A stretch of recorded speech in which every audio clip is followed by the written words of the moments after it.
नमस्कार, मैं हूं प्रवीण दुबे। कभी देश के बीजेपी संगठन में बेंचमार्क तय करने वाली एमपी बीजेपी के नेता क्या पॉलिटिक्स में नया ब्रांड बन चुके हैं? ऐसा ब्रांड कि जिन्हें कैसे भी किसी भी मैदान में उतारिए रिजल्ट की गारंटी है। यूपी, गुजरात से लेकर महाराष्ट्र तक नेताओं की कई चरणों में टेस्टिंग पहले ही हो चुकी। बंगाल के चुनाव में इन ब्रांड्स पर पार्टी ने फिर बड़ा भरोसा जताया है। तो बंगाल चुनाव में प्रभारी कैलाश विजयवर्गीय से शुरू कीजिए और 57 यानी 57 विधानसभा सीटों की जवाबदारी संभाले नरोत्तम मिश्रा से लेकर बंगाल में पार्टी के स्टार कैंपेनर मुख्यमंत्री शिवराज सिंह चौहान तक जैसे बीजेपी की साख के सबसे बड़े चुनाव में सारा तिलिस्म एमपी का ही दिख रहा है। बीजेपी अपनी जिस पहचान को और धार देना चाहती है, क्या एमपी से पार्टी के नेता उसके लिए मुफीद बैठते हैं? वरना क्या वजह है कि नंदीग्राम में ममता बनर्जी खुद को ब्राह्मण बताती हैं और उसका पलटवार नरोत्तम मिश्रा की जुबानी मध्य प्रदेश से जाता है।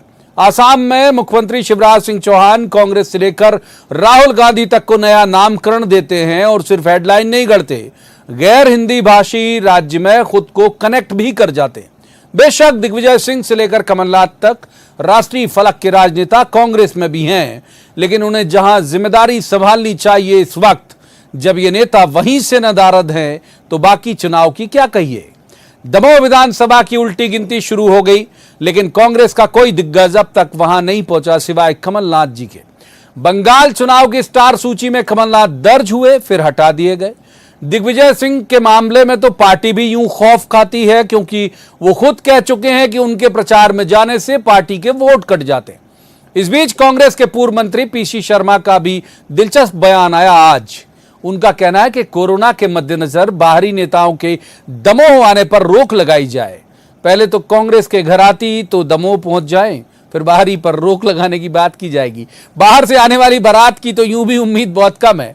सवाल बीजेपी के पाले से भी हैं। देश भर में बीजेपी की पॉलिटिक्स का ब्रांड बने एमपी के नेताओं का अप्रेजल क्या असम और बंगाल के चुनाव नतीजों के साथ होगा? बहुत सारे सवाल है। खास पैनल हमारे साथ मौजूद होगा जिससे कहेंगे कि जवाब तो देना होगा, लेकिन पहले आपको दिखाते हैं एक रिपोर्ट। देखिए,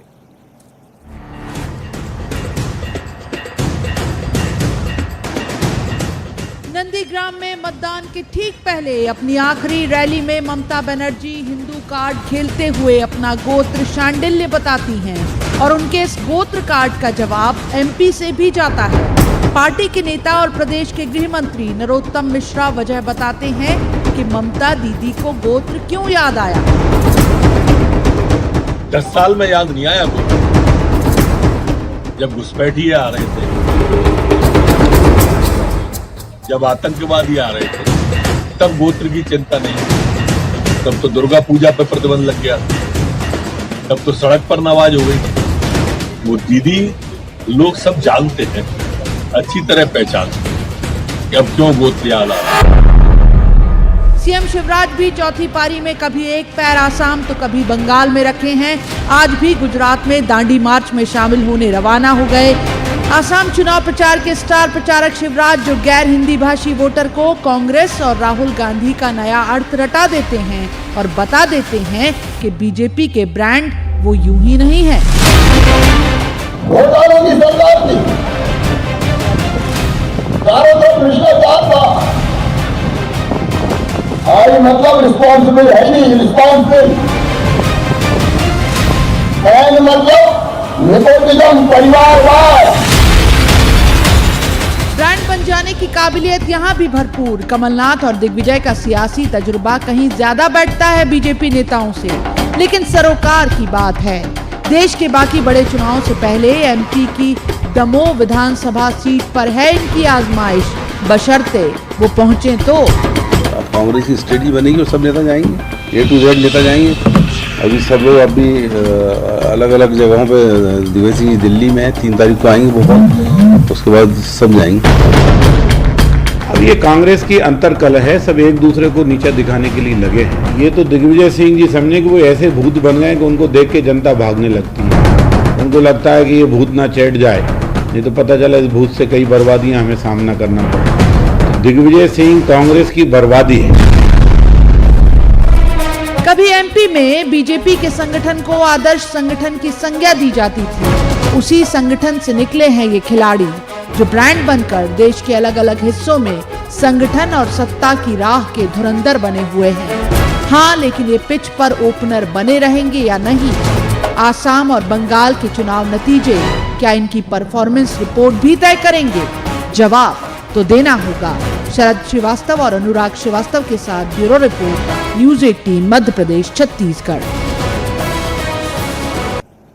तो रस्मन सबसे पहले मेहमानों का परिचय मैं आपसे करा दूं। हमारे साथ हैं डॉक्टर हितेश वाजपेयी, माफ कीजिए, बीजेपी के वरिष्ठ नेता हैं और बड़े विद्वान प्रवक्ता भी हैं। डॉक्टर वाजपेयी का स्वागत। दूसरे मेहमान अजय सिंह यादव, ये कांग्रेस के युवा और ऊर्जावान प्रवक्ता हैं, अजय जी का भी स्वागत है। और तीसरे मेहमान पत्रकारिता का बेहद चर्चित चेहरा है, बहुत अच्छे राजनीतिक विश्लेषक हैं, शिवनराग पटेरिया साहब का भी बहुत बहुत स्वागत है। शुरुआत डॉक्टर वाजपेयी से। डॉक्टर वाजपेयी, एक वक्त था, मुझे भी याद है कि एमपी जो है वो बेंचमार्क सेट करता था आपके संगठन में। संगठन देखना हो, बीजेपी कहती थी तो मध्य प्रदेश में आओ। अब तो नेता भी ब्रांड बने जा रहे हैं, यहाँ की वजह क्या लगती है भाई आपको? देखिए प्रवीण जी, मैं तो आज के आपके कार्यक्रम से बहुत खुश हूँ और संस्थागत रूप से, और होना भी चाहिए, स्वाभाविक है कि आपने एक बहुत बड़ा गौरव का जो हमारा अनुभव है उसको साझा करने का काम किया है। और जब थर्ड पार्टी वॉइसेस आती हैं तो वो ज़्यादा स्वीकार होती हैं। भाई हम तो अपने आप को बेस्ट कहते ही हैं, लेकिन जब आप लोग भी कहीं हमको भारत के मानक में कहीं रख कर देखते हैं, और हमारी तो अभी हम कांग्रेस से तो बात ही नहीं कर रहे हैं, हमारे ही अन्य जो संगठन है उनसे आप तुलना कर रहे हैं, तो हम धन्यवाद करते हैं आपका। और मैं इसको बहुत पीछे ले जाकर इसकी पृष्ठभूमि में बस एक लाइन कहना चाहूँगा कि प्रवीण जी, आपको मालूम होगा कि CPN बरार नागपुर राजधानी हुआ करता था, तो नागपुर ही हमारे विचार परिवार का मुख्यालय भी हुआ करता था।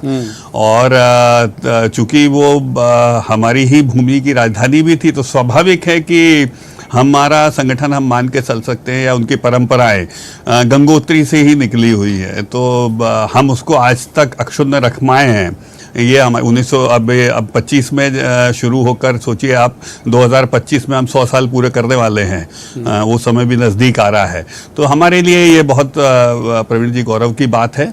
और कुशाभाऊ ठाकरे जी जैसे हमारे मध्य प्रदेश से निकले वरिष्ठ नेता राष्ट्रीय अध्यक्ष बने और बहुत अच्छा उनका कार्यकाल रहा। प्यारेलाल खंडेलवाल जी हों, और वहाँ से लगाकर आप यदि आज तक यदि देखें तो वाकई में शिवराज सिंह चौहान जी हों, नरेंद्र सिंह तोमर जी हों, कैलाश विजयवर्गीय हों, प्रहलाद पटेल हों, नरोत्तम मिश्रा हों, हमें बहुत अच्छा लगता है कि ये वो नेता हैं जो प्रथम पंक्ति में न केवल प्रबंधन, संगठन कौशल और नेतृत्व क्षमता और नीतिगत रूप से जब अमित शाह जी और मोदी जी और नड्डा साहब को स्ट्रैटेजिक रूप से भी ज़रूरत पड़ती है, तो ये कुशल रणनीतिकार के रूप में भी अपनी सेवाएं देश को देते हैं अपने राज्य से इतर जाकर। तो मुझे लगता है कि ये हमारे लिए एक गौरव की बात है। और ऐसा नहीं है कि मध्य प्रदेश की भूमि से अच्छे कांग्रेसमैन नहीं हुए। मुझे ध्यान आता, क्योंकि ये तो मैं लेके यही सवाल लेके मैं चला जाता हूँ, ये वाला बस एक लाइन में मैं कहना चाहता हूँ कि हमने DP मिश्रा का दौर भी देखा है, अर्जुन सिंह तक उस दौर को देखा है, बस उसके बाद थोड़ी सी गड़बड़ हुई है। तो अजय जी, और दो नाम गिना दिए डॉक्टर वाजपेयी ने, और हमने जो देखा है जिनको कहा जाता था एक वक्त में कि साहब